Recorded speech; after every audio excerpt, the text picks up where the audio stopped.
Welcome. I wanted to tell you all about the NRAP newsletter, as well as our ultrasound course in Tampa, January 29th. Hope to see you guys there. Here is the carotid artery and the sternocleidomastoid muscle at the top. You see the anterior and posterior tubercles.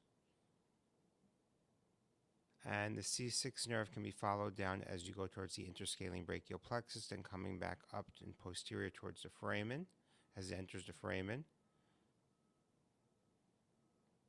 and back down again.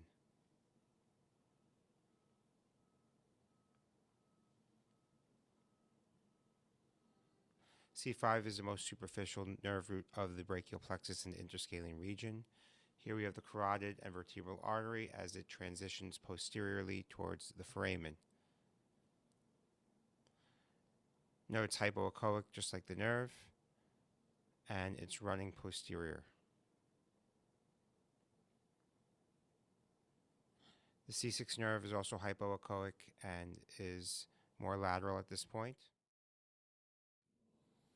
Injecting in the cervical region can be easy but challenging at times. It's important to understand where the blood vessel lies, as well as the neuroanatomy and other vital structures in the neck. My recommendation is to use dexamethasone or a non-particulate steroid to avoid vascular embolization or vasospasm from intraarterial injection, as well as to hydrodissect a little bit if possible and safe. Watch your medication spread. Sometimes the needle does not need to be directly next to the nerve root or the nerve. Sometimes you can be a few millimeters away and the medication will diffuse onto the nerve, and therefore you will decrease the risk of the needle contacting the nerve or causing more discomfort for the patient.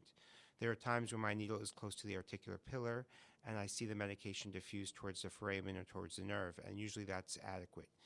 So I hope to see you at the Tampa course. I hope to see you online at nrappain.org or PainExam.com. And sign up for the newsletters. We have more to come. Take care.